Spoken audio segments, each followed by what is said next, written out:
कौन ब्रह्मा का पिता है, कौन विष्णु की मां, शंकर का दादा कौन है, हमको दे बता। ये जानने के लिए कृपया सुनिए। जगत गुरु तत्वदर्शी संत रामपाल जी महाराज के अमृत वचन सर्व पवित्र धर्मों के पवित्र शास्त्रों के आधार पर। अभी आपको श्रीमद् भगवत गीता अध्याय नंबर 8 के श्लोक नंबर 13 में दिखाया था कि ओम इति एकाक्षरम ब्रह्म विवरण माम अनुसमरण ये प्रयाति तदंदेहम सयाति परमाम गतिम। मुझ ब्रह्म का ये गीता ज्ञान भी यही काल ऐसे प्रवेश करके श्री कृष्ण में प्रवेश करके बोल रहा है जैसे मानधाता के पुत्र प्रकृष्ट में प्रवेश होकर उन गंधर्वों का नाश कर दिया और उधर से पुरंजय के अंदर प्रवेश होकर असुरों का नाश कर दिया। ऐसे श्री कृष्ण में प्रवेश होकर के अर्जुन को युद्ध के लिए तैयार कर दिया और गीता का ज्ञान वेदों वाला और कुछ अपनी अटकल लड़ा के इसमें ज्ञान दे दिया।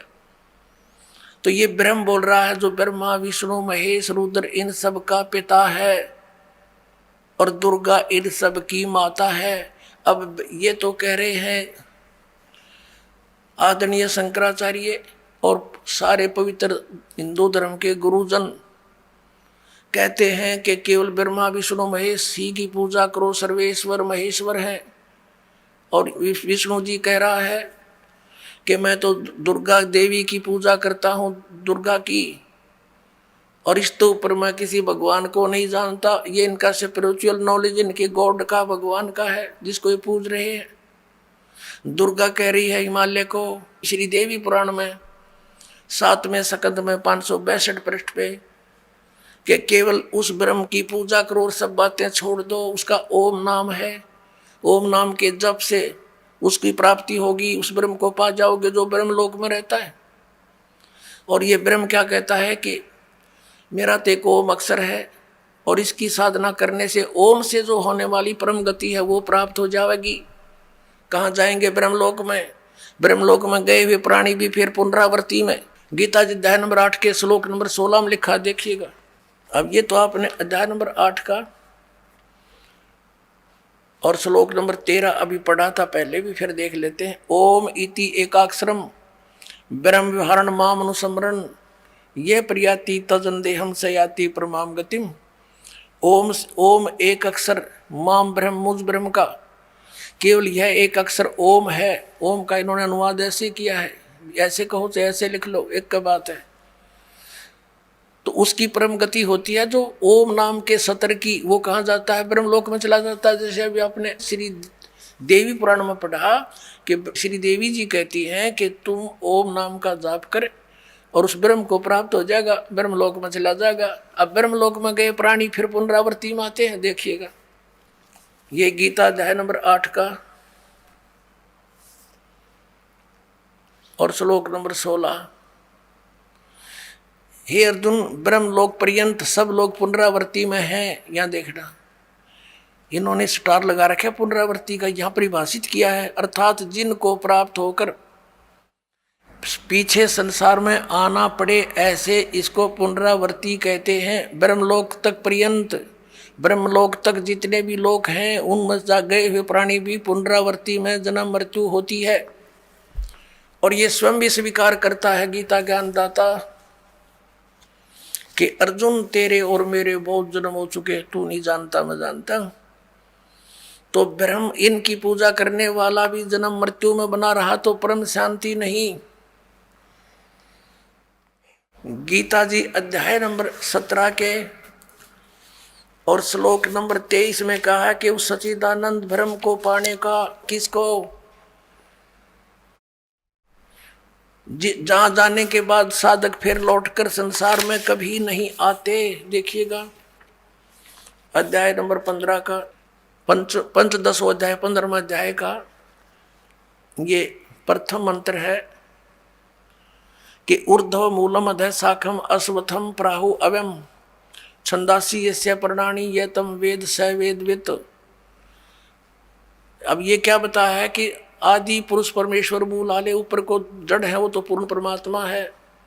अधः शाखम, नीचे को शाखा, ये अनुवाद गलत किया है ब्रह्मा रूप मुख्य शाखा वाला। देखिएगा इस 2 नंबर श्लोक में अधः अधः 2 जगह है, इनका अनुवाद इन्होंने खुद किया है। यहाँ पर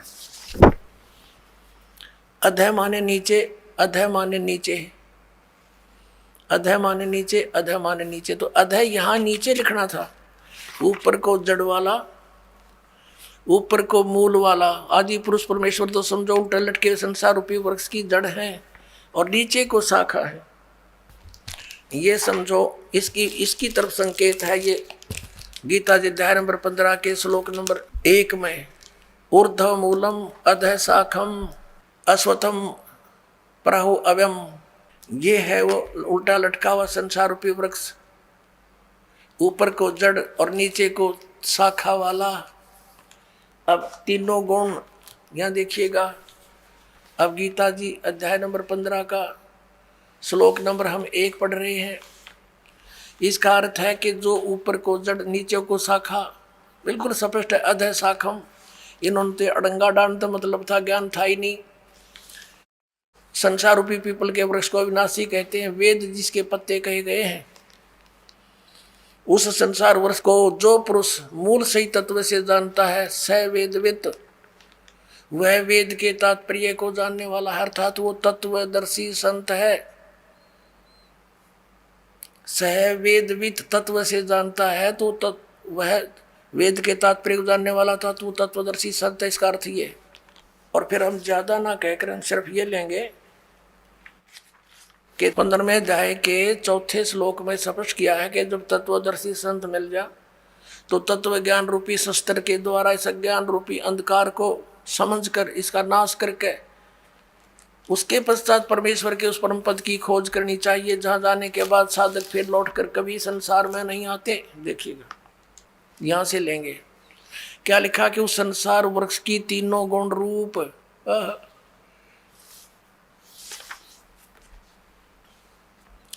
विषय पर वाला शाखा, तीनों गुण रूपता समझो उसकी विषय वासना वाली शाखा है, नीचे और ऊपर फैली हुई है। मनुष्य लोक में कर्मों के अनुसार बांधने के भी मुख्य कारण यही है, जो नीचे और ऊपर लोकों में फैली हुई है।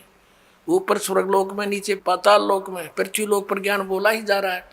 अब ये तीनों गुण रूपी शाखा है।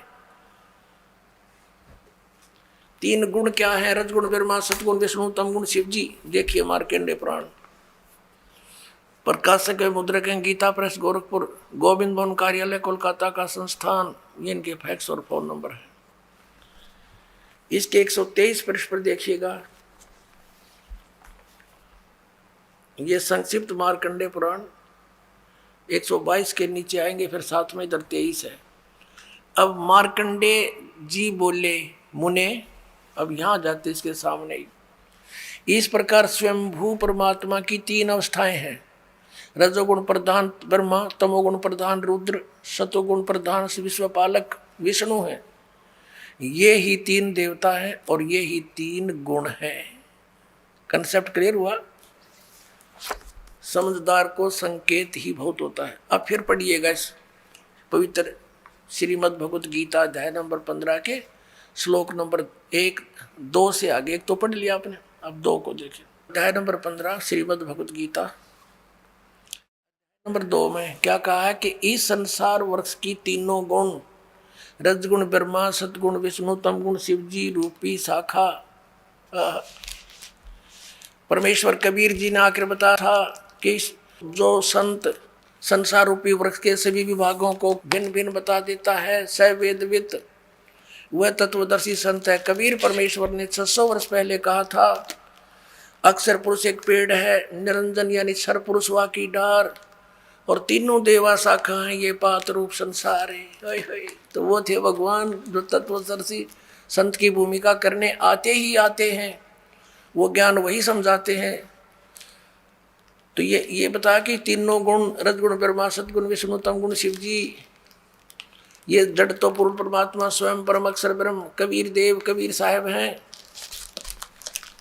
ये कबीर साहब हैं। और अक्षर पुरुष ये तना है, शर पुरुष ये डार है। इसके 3 पुत्र हैं, रजगुण ब्रह्मा, सतगुण विष्णु, तमगुण शिव जी। ये शाखा है, और पात रूप ये सब यहाँ के तीनों लोकों के प्राणी हैं। अब आपके ये पवित्र श्रीमद् भगवद गीता जैसा पवित्र सदग्रंथ समझ में आवेगा। अभी तक तो इन्होंने अज्ञान बना रखा था, सबको श्री कृष्ण को ही बना रखा था, यानी विष्णु जी को ही। देखिएगा अध्याय नंबर 15 का श्लोक नंबर 2 हमने पढ़ रहे हैं हम। उस संसार वृक्ष की तीनों गुण, रजगुण ब्रह्मा, सदगुण विष्णु, तमगुण शिव जी, ये जल से बड़ी हुई नहीं। विषय पर वाला शाखा, ये तो शाखा है, नीचे और ऊपर फैली हुई है, यानी 3 लोकों पर, पाताल लोक, पृथ्वी लोक और स्वर्ग लोक पर इन भगवानों का आधिपत्य है। एक एक गुण का एक एक विभाग के मंत्री हैं ये, और कर्मा के अनुसार बांधने वाली भी मुख्य कारण, मुख्य जड़ें, यानी ये हमें यहाँ बांधे रखती हैं, फंसाए रखते हैं। नीचे और ऊपर फैली हुई है, सभी लोकों में नहीं, ऊपर और नीचे फैली है। अब तीसरे में गीता ज्ञानदाता कहता है, इस संसार का स्वरूप जैसा कहा है वैसा यहाँ विचार काल में नहीं पाया जाता।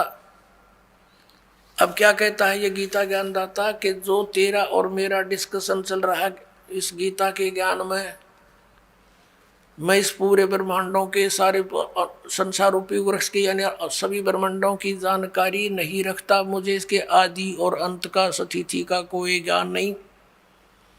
इससे ये भी सिद्ध हो गया कि गीता ज्ञान दाता जो है ये सर्जन करता नहीं है, ब्रह्मांडों का रचने वाला नहीं है, वो कोई और भगवान है जिसने सब ब्रह्मांड रचे। देखिएगा 15वें अध्याय का 3, ये क्या कहता है कि इस संसार वृक्ष का स्वरूप जैसा कहा है वैसा यहाँ विचार काल में, तेरे मेरे डिस्कशन में, गीता जी के ज्ञान में नहीं पाया जाता, क्योंकि न इसका आदि है और न इसका अंत है, यानी मुझे इसके आदि अंत का कोई ज्ञान नहीं, गीता ज्ञानदाता कहता है, और न इसकी अच्छी प्रकार स्थिति है। इसलिए इस सुविरुद्ध मूलम, मूल कौन है? परम अक्षर ब्रह्म और ऊपर के लोक, वो तो अविनाशी हैं, शुद्ध अति दृढ़ हैं, और नीचे के अति दृढ़ मूल वाले अश्वत्थम, इस पीपल के वृक्ष को, संसार रूपी वृक्ष को, दृढ़ेन दृढ़ असंख्य शस्त्रेण, वैराग रूप नहीं, तत्व ज्ञान रूपी शस्त्र द्वारा काट कर, अर्थात उस तत्व ज्ञान से तत्वदर्शी संत मिलने के पश्चात उसको अच्छी तरह समझकर, अब चौथा 15 में जाएगा, चौथा, उसके पश्चात उस परम पद रूप परमेश्वर को भली भांति खोजना चाहिए, जिसमें गए हुए पुरुष यानी साधक फिर लौटकर संसार में नहीं आते, और जिस परमेश्वर से पुरातन संसार वृक्ष की प्रवृत्ति विस्तार को प्राप्त हुई है, अर्थात जिस परमात्मा ने सारे संसार रूपी वृक्ष की रचना की है, सारे ब्रह्मांडों की रचना की है, उसी आदि पुरुष नारायण की मैं शरण हूँ, आदम पुरुषम, उसी आदि पुरुष यानी गीता ज्ञानदाता से कोई अन्य है, उसकी शरण में हूँ, इस प्रकार दृढ़ निश्चय करके उस परमेश्वर का पर्वदेवा ने पूजा करनी चाहिए। ये तो अपनी अटक लड़ाते हैं, जैसा ये करते हैं, ध्यान दो, परपदेवा ने उसकी पूजा करनी चाहिए। गीता ज्ञानदाता कहता है कोई और है वो पूज्य। पुण्यात्मा, सुबह के सत्संग में विषय था कि 3 परमात्मा मुख्य रूप में, 3 पुरुष, सरपुरुष, अक्षर पुरुष और परम अक्षर पुरुष। तो यहां पर जो परम अक्षर पुरुष है, हम उसकी तरफ संकेत करते हैं कि वो है वो पूज्य। वो कौन है? स्वयं कबीर भगवान है, कबीर देव है, जिसने 600 वर्ष पहले आकर वो लीला की थी, जो वेद बताते हैं और हमारे सदग्रंथों में विद्यमान है। अब इस विषय को ज्यादा ना बढ़ाकर दास उस प्रसंग पर आते हैं कि गीता ज्ञान दाता तो कहता है कि उस परम अक्षर ब्रह्म की पूजा करो, उसके विषय में तत्वदर्शी संतों के पास जाओ, जैसे चौथे अध्याय के 34वें श्लोक में कहा है। अध्याय नंबर 4 के श्लोक नंबर हम 32 को पढ़ेंगे। ये 32 इस प्रकार, यानी 25 से लेकर 31 तक, इस प्रकार और भी बहुत तरह के यज्ञ यानी धार्मिक अनुष्ठान की जानकारी ब्रह्मण मुखे, यहाँ गलत कर दिया ना वेद की वाणी। देखिए 17वें अध्याय के 23वें श्लोक में स्वयं ब्रह्मण माने, ये देखिएगा अध्याय नंबर 17 का और श्लोक नंबर 23। इसमें क्या कहा है कि ओम तत्सत इति निर्देश है ब्रह्मण तिर्विद समर्थ ब्राह्मणा तेन वेदा च यज्ञा च विहिता पुरा। अब यहाँ ओम ओम तत् तत् सत सत, ये दो सांकेतिक शब्द है, दास बताएगा। इति यह 3 प्रकार का सच्चिदानंद घन ब्रह्म, ब्रह्मण माने सच्चिदानंद घन ब्रह्म का नाम कहा है। यहाँ सच ब्रह्मण माने सच्चिदानंद घन ब्रह्म गीता ज्ञान दाता से अन्य है। तो यहाँ इन्होंने चौथे अध्याय के 32वें श्लोक में अनरच कर दिया। इस ब्रह्मण शब्द है ब्रह्मण मुखे एवं विभुविदा, इस प्रकार बहुत प्रकार की यज्ञ माने धार्मिक अनुष्ठान, वितिता माने विस्तार पूर्वक ब्रह्मण मुखे सच्चिदानंद घन ब्रह्म के द्वारा अपने मुख कमल से बोले गए हैं, वो तत्व ज्ञान है। इस प्रकार और भी बहुत प्रकार के यज्ञ यानी धार्मिक अनुष्ठानों की जानकारी यहाँ लिखना था। सच्चिदानंद घन ब्रह्म की वाणी में, कबीर वाणी में विस्तार से कहे गए हैं। उन सब को तू कर्म जान, जैसा भी होने वाला जान, इस प्रकार तत्व से जानकर तू उनके अनुष्ठान द्वारा, उस साधना के द्वारा कर्म बंधन से तू सर्वथा मुक्त हो जाएगा। अब यहाँ देखिएगा चौथे अध्याय के 34वें श्लोक में इसने कहा है, चौथे अध्याय के 34वें श्लोक में इसने कहा है, गीता ज्ञान दाता ने उस ज्ञान को, वो तत्व ज्ञान है जो सच्चिदानंद घन ब्रह्म ने अपने मुख से बोला है, वो कबीर वाणी, वो तत्व ज्ञान है। उस ज्ञान को तू तत्वदर्शी ज्ञानियों के पास जाकर समझ, उनको भली भांति दंडवत प्रणाम करने से, उनकी सेवा करने से और कपट छोड़कर सरलता पूर्वक प्रसन्न करने से वे परमात्म तत्व को भली भांति जानने वाले तत्वदर्शी न माने तत्वदर्शी संत ज्ञानी महात्मा तुझको तत्व ज्ञान का उपदेश करेंगे। गीता अध्याय नंबर 17 के श्लोक नंबर 23 में गीता ज्ञान दाता कहता हूँ सच्चिदानंद घन ब्रह्म के पाने का मंत्र ओम तत्सत, ये उसकी साधना है और तत्वदर्शी संत बतावेगा। ओम तो इसने डिक्लेयर कर ही रखा, सार्वजनिक है। तत् और सत सांकेतिक है, इसको पता नहीं, उसके लिए तत्वदर्शी संतों के विषय लिए छोड़ दिया। वो इस दास को पता है, परमात्मा ने बताया है। तो इन तीनों के जाप करने से मोक्ष होगा, पूर्ण परमात्मा प्राप्ति होगी, जहां जाने के बाद साधक फिर लौटकर कभी संसार में नहीं आते। 18वें अध्याय के 62वें श्लोक में कहा कि अर्जुन तू सर्वभाव से उस परमेश्वर की शरण में जा। ये देखिएगा श्रीमद् भगवद गीता अध्याय 18 और श्लोक 62 में कहा कि अर्जुन हे भारत, सब प्रकार से उस परमेश्वर की शरण में जा, उस परमात्मा की कृपा से ही तू परम शांति को और सनातन परम धाम को प्राप्त होगा। और 15वें अध्याय के 4थे श्लोक में आपने पढ़ ही लिया कि जहाँ जाने के बाद साधक फिर लौट कर संसार में कभी नहीं आते, कि उसके पश्चात उस परम पद परमेश्वर को बड़ी भांति जानना चाहिए, खोजना चाहिए, जिसमें गए हुए पुरुष फिर लौटकर संसार में नहीं आते। और जिस परमेश्वर से सारे ब्रह्मांडों के संसार रूपी वृक्ष की, पुरातन संसार रूपी वृक्ष की प्रवृत्ति विस्तार को प्राप्त हुई है, और उसी आदि पुरुष नारायण की मैं शरण हूँ, और उस परमेश्वर का ही पूजा करनी चाहिए, भक्ति करनी चाहिए। इसका इसे अपने आत्माओं, इन शंकराचार्यों का ज्ञान फेल हुआ।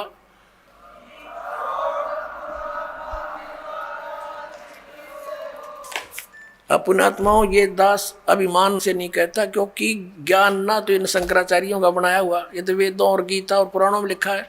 ये उसको समझ नहीं सके, दास समझ गया, बस इतनी सी बात है। अब देखिएगा, हमने 11 अक्टूबर सन 2009 को इन सभी आदरणीय शंकराचार्यों से प्रार्थना की थी कि आप जी आध्यात्मिक ज्ञान चर्चा के लिए पधारें, लेकिन ये अपने आप को शायद महान समझते हैं और अपनी बेइज्जती समझी होगी रामपाल से गोष्ठीकरण में, लेकिन उस तरह नहीं तो इस तरह कर दिया हमने तो इनकी हिंदी। अब संसार आप समझ जाएगी जनता ये किसे एक शंकराचार्य है। ये देखिएगा, हमने इनके पास ये पत्र भेजे थे सभी शंकराचार्यों के चारों के पास। हमारा उद्देश्य प्रार्थना पत्र है, हमारा उद्देश्य विश्व मैत्री, समाज सुधार, आत्म उद्धार, भ्रमित जिज्ञासुओं को शास्त्र अनुसार निर्णायक सद्भक्ति पद्धति प्रदान करना, आध्यात्मिक ज्ञान चर्चा। सभी हिंदू धर्म के माननीय शीर्ष शंकराचार्यों व अन्य सभी आदरणीय आचार्यों से हार्दिक प्रार्थना है कि वे सतलोक आश्रम बरवाला, जिला हिसार, हरियाणा, भारत में एकत्र होकर आध्यात्मिक ज्ञान चर्चा करें ताकि भ्रमित भक्त समाज को सही दिशा मिल सके। उसके लिए हमने यहाँ से इनके पास प्रार्थना भेजी थी और इन्होंने सिग्नेचर दिए हैं। KS नारायण, एडमिनिस्ट्रेटर, श्री श्रृंगेरी मठ एंड प्रॉपर्टीज श्रृंगेरी, इतने। ये 16/8/2009 को ऐसे ये हमने सबके पास भेजा था। इन्होंने हमारे को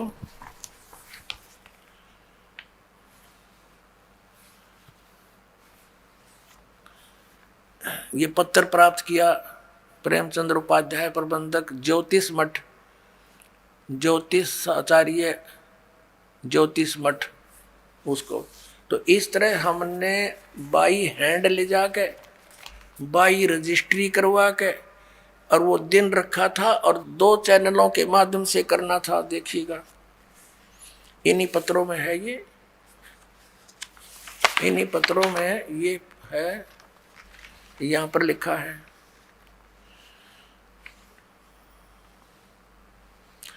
इस सर्व कार्यक्रम आध्यात्मिक ज्ञान चर्चा का सीधा प्रसारण सुप्रसिद्ध टीवी चैनलों जी जागरण, एक नंबर जी जागरण, दूसरा साधना पर 11 अक्टूबर 2009 को शाम 6 बजे से 10 बजे तक किया जाएगा। लेकिन ये नहीं आए। यहाँ पूरा प्रोग्राम इसी आश्रम में हुआ था। तो पुण्यात्माओं, एक भक्त जो वहाँ गया था जोशी मठ में, तो उसने वो श्री स्वरूपानंद जी तो स्वयं तो मिले नहीं, उनके प्रबंधक से उनको साइन ले आए थे। तो एक और मिले थे श्री माधव आश्रम जी शंकराचार्य। उसके विषय में उस भक्त ने बताया कि वहाँ के व्यक्ति बता रहे थे और वो कह रहे थे कि इस श्री माधव आश्रम जी ने श्री स्वरूपानंद शंकराचार्य जी को शास्त्रार्थ में हरा दिया था। अब देखो वो कौन है, ये देखिएगा। ये है वर्तोत्सव पर्व निर्णायक पत्रिका, ये उनको छापी है। धर्म की जय हो, प्राणियों में सद्भावना हो, गौ माता की जय हो, श्री हरि, ये इनका नारा है। ये है श्री माधव आश्रम जी।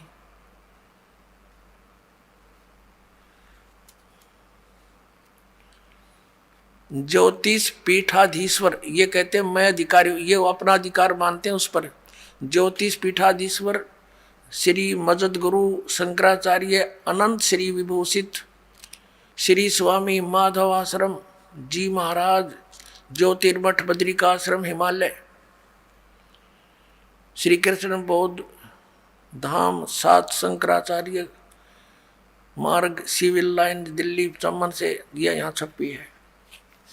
और इनका भगवान कौन है, ये इनके भगवान देखिएगा। समाचार पत्र पंजीकृत, धर्म सम्राट ये नाम कोई है इनका। जगत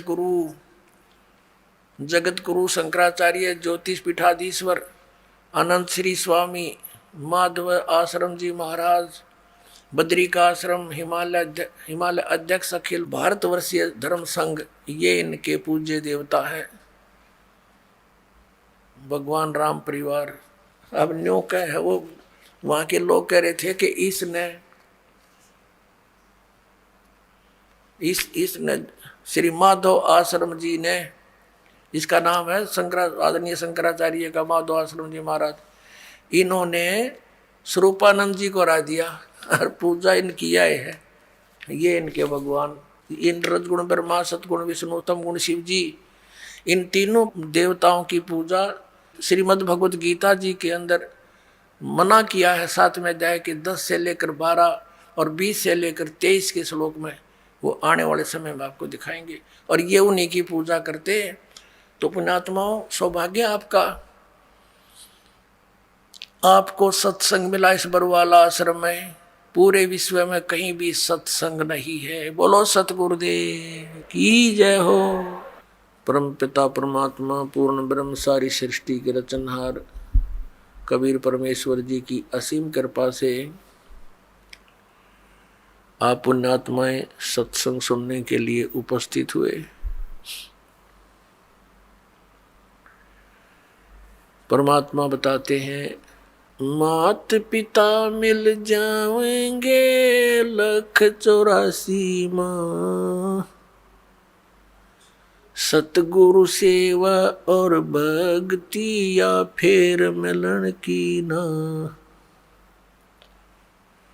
परमात्मा स्वयं आकर के हमें जगाते हैं।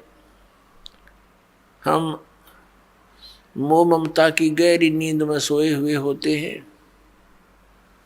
वो परमपिता परमात्मा दयालु भगवान हमें आकर के याद दिलाते हैं, मानुष जन्म दुर्लभ है, मिले न बारंबार। जैसे तरवर से पत्ता टूट गिरे, वो बहोर न लगता डार। मानुष जन्म पाया कर जो नहीं रटे हरि नाम। जैसे कुआ जल बिना फिर बनवाया क्या काम। बिन उपदेश अचंभ है, ये क्यों जीवत है प्राण। भक्ति बिना काठोर है, वो नर नाही पाषाण। अगम निगम को खोज ले, बुद्धि विवेक विचार। उदय अस्त का राज मिले, तो बिन नाम बेगारे। राम रटत कोडी भलो, चू चू पड़े जो चामे। ये सुंदर शरीर किस काम का, जामुख नाही नाम। राम रटत दारिद्र भलो, टूटी घर की छान। वो सुंदर महल किस काम के, जहाँ भक्ति नहीं भगवान।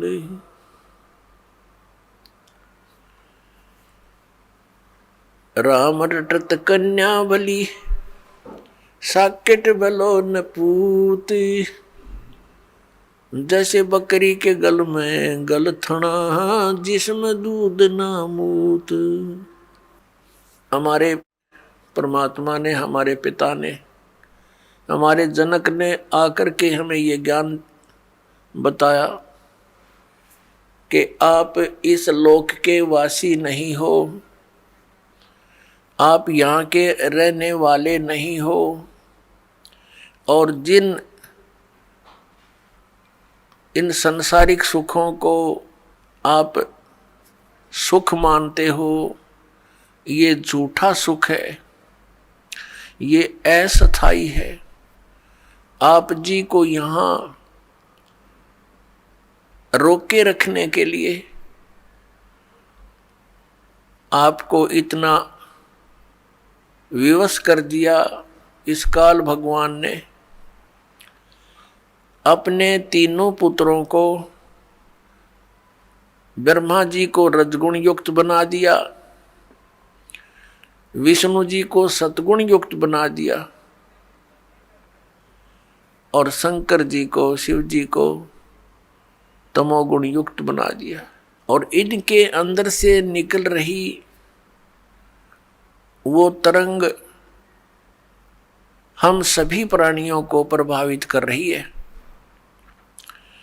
भले ही ये भगवान, भले ही ये प्रभु, ये स्वामी अपने अपने लोकों में रहते हैं, ब्रह्मा लोक में ब्रह्मा जी, विष्णु लोक में विष्णु जी और शिव लोक में शिव जी, लेकिन इनके अंदर से, इनके शरीर से निकल रही वो गुणों की तरंग वो हमें प्रभावित कर रही है, यहाँ बैठों को। इन भगवानों के अंतर्गत, इन स्वामियों के अंतर्गत 3 लोक आते हैं। ये पृथ्वी लोक, ऊपर स्वर्गलोक और नीचे पाताल लोक। इन 3 लोकों में प्राणी हैं और इनसे बाहर के जो प्राणी हैं वो इनकी रेंज से बाहर हैं, बाहर के दूसरे लोकों में जो है। इन 3 लोक के प्राणियों को ये तीनों प्रभावित रखते हैं। इनकी इतनी रेंज है, वहां तक इनका प्रभाव बना रहता है। जैसे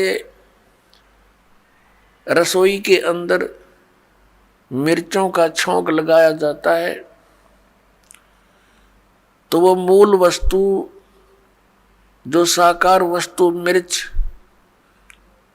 रसोई में विद्यमान है, उसका छौंक लगा, उस छौंक से निकली हुई तरंग दूसरे कमरों में, दूसरे कक्षों में पहुंची और वहां बैठे व्यक्तियों को भी छींकें आने लगी।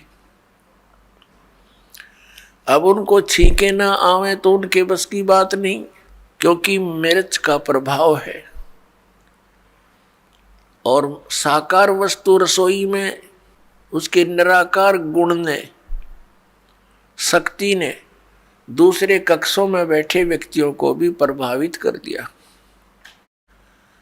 ठीक इसी प्रकार श्री ब्रह्मा जी रजगुण युक्त है। जैसे मिर्च को मिर्च वाले गुण से युक्त कर दिया, अब मिर्च तो है ही उसका नाम, लेकिन उसमें गुण भी वही है जो उसका नाम है, तो वो गुण भी और वही है और मिर्च भी वही है। इसी प्रकार ये ब्रह्मा जी रजगुण है तो ये गुण भी यही है, क्योंकि इसी से हम प्रभावित होते हैं। और ब्रह्मा कहो चाहे इसको रजगुण कहो। इसी प्रकार अन्य इन दोनों भगवानों की, सतगुण विष्णु, तमगुण शिव जी समझो। परमात्मा ने आके बताया कि तुम्हारे को बड़े सुनियोजित तरीके से षड्यंत्र रचकर आपको यहाँ रोक रखा है। अपने आत्मा, आप बहुत भोले हो, बालक हो इस भगवान के मार्ग में, और बालक की इतनी बुद्धि नहीं होती वो अपने हानि और लाभ को सोच ले। आप तो इतने अबोध बच्चे हो जब तक आपको तत्व ज्ञान नहीं होता। जैसे एक छोटा सा बच्चा, 1-1.5-2 वर्ष का बालक, उसको ज्ञान ही नहीं किसी भी पदार्थ का, ये अच्छा है या बुरा है। वो छोटा सा बालक किसी भी ऐसी वस्तु को, जैसे अग्नि में हाथ दे देता है, गर्म दूध है रखा है गिलास में, उसको हाथ मारता है, गिरा लेता है, आप भी जल जाता है, हाथ भी जल जाता है। तो ऐसे उसको पता ही नहीं और फिर रोता है। उसको पता ही नहीं कि जो तू कर रहा है ये ना करने के कार्य हैं। ठीक इसी प्रकार परमात्मा ने, परमेश्वर कबीर जी ने आकर बताया कि जो क्रियाएं तुम कर रहे हो जो शास्त्र अनुकूल नहीं है, वो क्रियाएं कर्ण की नहीं है। शास्त्रों अनुकूल कौन कौन सी क्रियाएं हैं, कौन कौन सी ना करनी चाहिए, कौन सी करनी चाहिए, उसके विषय में शास्त्र ही प्रमाण है। उस परमेश्वर ने आके हमें याद दिलाया,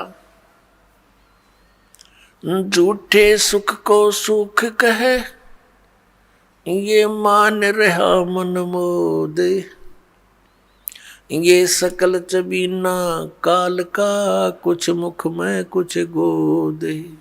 परमात्मा ने हमें याद दिला कि तुम्हें यहाँ ऐसे रोक रखा है जैसे कसाई बकरे पालता है, बकरियां पालता है, नर और मादा को एक ही स्थान पर रख लेता है सैकड़ों की संख्या में। जिस कसाई की अच्छी कंजम्पशन होती है वो कई सैकड़ों की संख्या में बकरे और बकरियों को पालता है, उनके लिए एक चरागाह बना देता है, एक तालाब बनाता है, एक शेड डाल देता है गर्मी और सर्दी से बचने के लिए। वे वहाँ उसके नीचे आ जाते हैं और उनकी बड़ी देखभाल करता है, केयर टेक करता है। तो वो बकरे भोले भाले ये समझते हैं कि हमारा स्वामी, हमारा मालिक बड़ा दयालु है, हमारे लिए कितनी सुविधा दे रखी है। लेकिन उनको ये ज्ञान नहीं कि जब तुम्हारे यहाँ से वो किसी के बेटे को निकाल ले जाता है, किसी की बेटी को, किसी की माँ को, किसी के भाई या पिता को, तो उस समय इसकी दयालुता तुम्हारी बुद्धि में नहीं रहती। तो पुण्यात्मा, जब वो कसाई बकरों के पास जाता है, वो बकरे उसको नेक व्यक्ति जान के, अपना हितैषी मान के उसकी तरफ दौड़ कर जाते हैं, उसको प्यार देना चाहते हैं। जैसे कोई किसी पशु को संभालता है प्रतिदिन, और वो पशु भैंस या गाय बैल, जब भी वो व्यक्ति उसके पास आता है उससे वो प्यार करता है, उससे लाड करता है, क्योंकि आत्मा के अंदर किए कर्म के प्रतिफल का एक विशेष भाव बनता है। इसी आधार से वो बकरे उस कसाई के हाथ को चाटते हैं, कोई ऐसे ऊपर को पैर करके उसको सीने से लगाना चाहता है, प्यार देना चाहते हैं। अब वो ऐसे पकड़ कर देखता है, बकरों को हाथ लगा कर देखता है जगह जगह से। वो तो ये देख रहा है इसमें ये कितना मांस चढ़ गया, इसका ऊपर कितने कै किलो का बिकेगा, और वो चाटते हैं, उसको लाड देते हैं, ऐसे जीभ से चाट चाट कर प्यार देते हैं।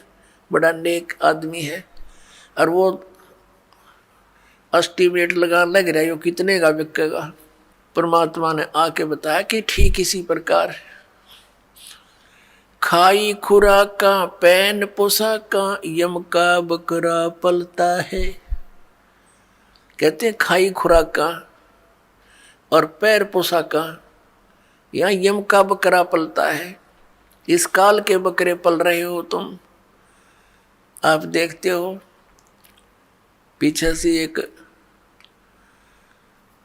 श्रद्धालु सत्संग से जा रहे थे, सच्चा सौदा सिरसा वाले के पेपर में आई थी, और उसके 6 सदस्य यानी टोटल कुल के कुल सारे मर गए एक्सीडेंट में, एक बुढ़ा बच गया। और हम कई जगह देखते हैं, जैसे एक बार भूकंप आया था गुजरात के अंदर, और सभी व्यक्ति 26 जनवरी यानी गणतंत्र दिवस भारत का मनाने के लिए तैयार थे। सन 2000 की बात है, 26 जनवरी की। ऐसा भयंकर भूकंप आया, 26 जनवरी की छुट्टी थी, कर्मचारी अधिकारी सब अपने घरों पर टेलीविज़न के सामने बैठे थे कि आज अपने गणतंत्र दिवस की झांकी देखेंगे।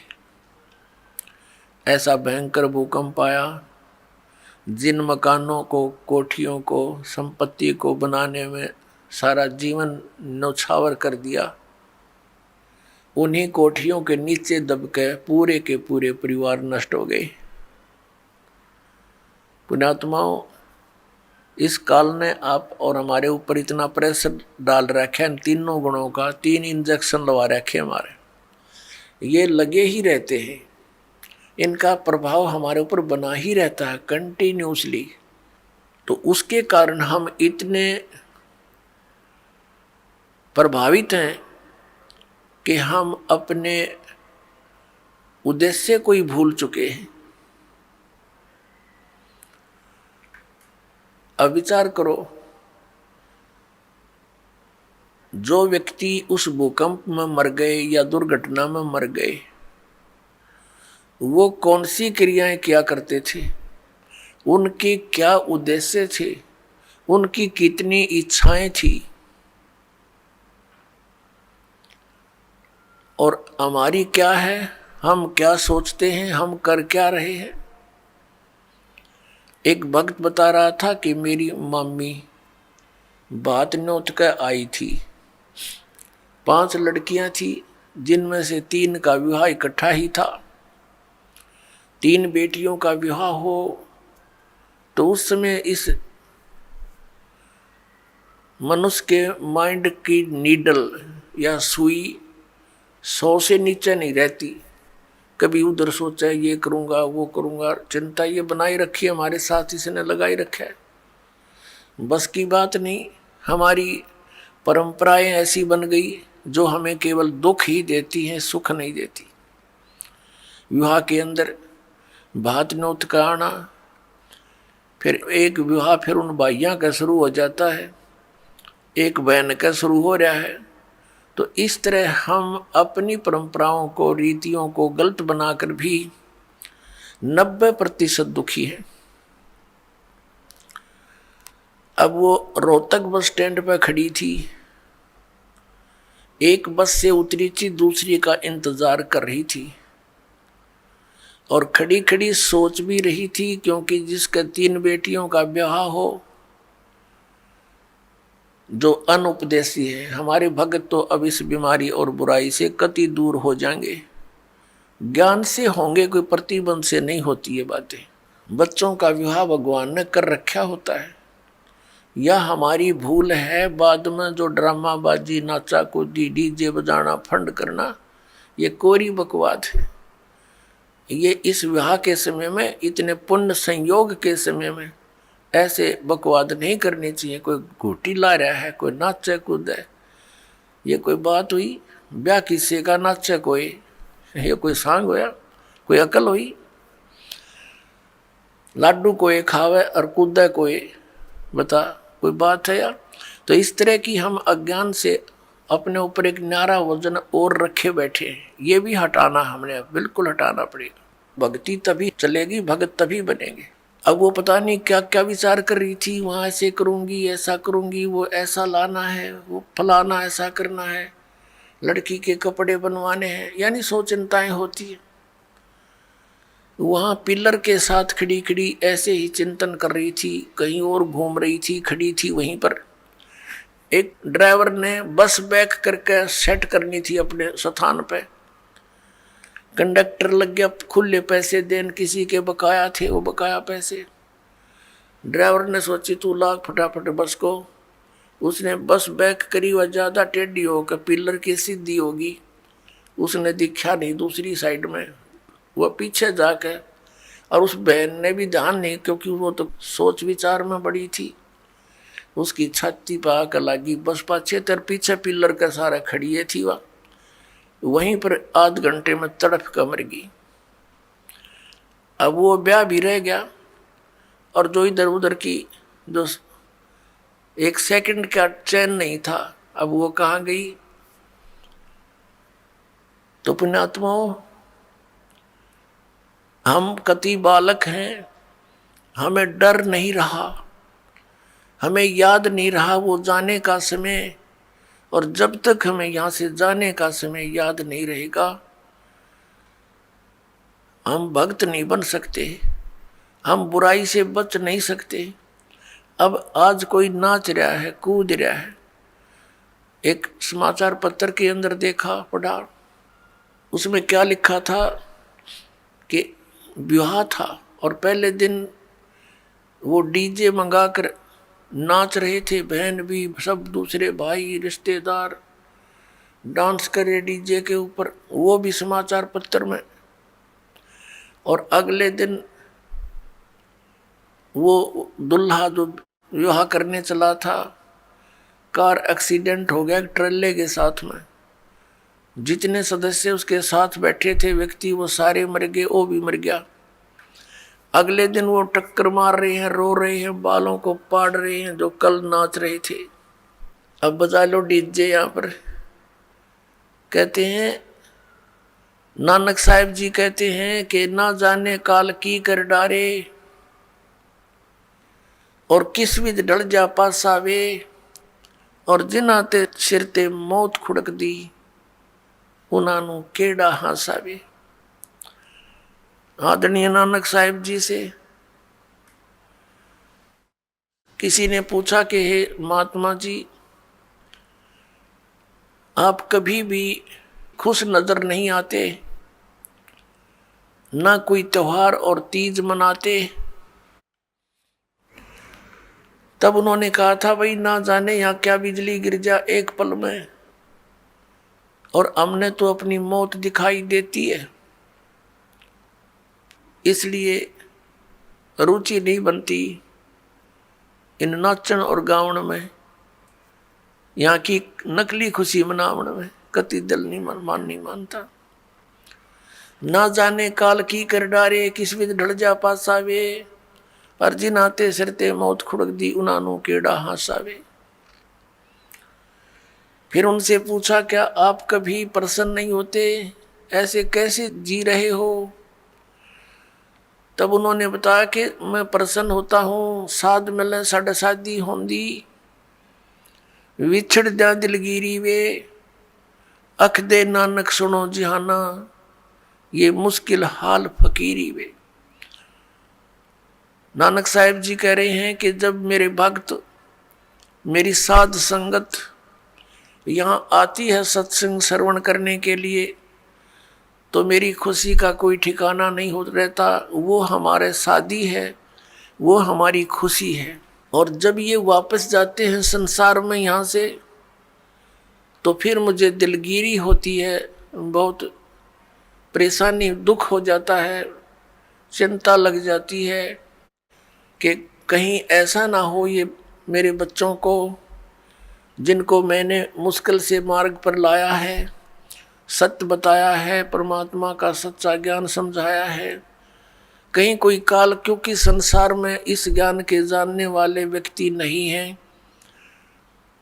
एक अकेला एक संत होता है जो सतमार्ग देता है, असंतों की गिनती नहीं होती। उनसे प्रभावित अन्य श्रद्धालु भी फिर उसी की बोली बोलते हैं, वही क्रियाएं करते हैं। तो नानक साहिब जी कहा करते कि मुझे फिर चिंता बन जाती है, कहीं मेरी फसल में कीड़ा ना लग जा, यानी कोई काल का दूत इनको भ्रमित ना कर दे, इनका जीवन नष्ट हो जा। कहते हैं साध मिले साढ़ा शादी होंगी, जब ये वापस आते हैं एज इट इज, तो मेरी खुशी का ठिकाना नहीं रहता कि परमात्मा की दया से अभी ये बचे हुए हैं। और विछड़ जा दिलगिरी वे, जब ये यहाँ से जाते हैं तब मुझे बड़ी परेशानी होती है, मुझे चिंता बन जाती है। क्यों बन जाती है? अख दे नानक सुनो जिहाना मुश्किल हाल फकीरी वे। फकीरी में भक्ति, फकीर का अर्थ होता है सभी बुराइयों से हटकर सबका परित्याग करके भक्ति करे। तो जैसे भी बुराइयां कुरीतियां संतों ने हटाने की चेष्टा की, तो अन्य समाज ने उसको लगाने की चेष्टा की, तो जिस कारण से भक्त और संसार के अंदर सदा से ही विरोध बना रहा। क्योंकि संसार की जो रीतियां रिवाज हैं वो काल प्रेरित है, वो यही रहने की है, और संतों की मर्यादा इस काल की मर्यादाओं से हटकर है, वो भक्ति बाधक है। इसलिए अन्य समाज के लोग कहते हैं देखो इन्होंने तो माता धोकनी भी छोड़ दी, इन्होंने तो बाबा श्याम जी भी नहीं पूज रहे हैं, ये तो ऐसे भी नहीं कर रहे हैं, ये तो दिवाली भी नहीं मना रहे हैं, ये कैसे हो गए हैं। हैं, इन तो बट्ठा बैठा दिया। एक भक्त बतावा था, कहने लगा जी आज 10 वर्ष हो गए हमने कोई त्योहार नहीं मना लिया। नाम लिया था उसने उस दिन, फिर वो अपने दुख गिनावा था। कह रहा था जी हमने 10 वर्ष हो गए हमारा त्योहार नहीं मन लिया, ना होली ना दिवाली ना तीज ना कोई अन्य। क्या कारण कि हमारा परिवार है, कभी तो हमारे घर में कोई खुद जवान भाई की मृत्यु हो जाती है, 1 वर्ष उसकी चिंता पूरी होती है, तब तक दूसरा कोई रिश्तेदार निकट में, जैसे बहन का पति मर गया, फिर त्योहार मने नहीं, फिर कोई बिल्कुल साथ में काके ताऊ का मर गया जवान, फिर ऐसे फिर लड़का मर गया। 10 वर्ष हो गए हमने त्योहार नहीं बना लिया।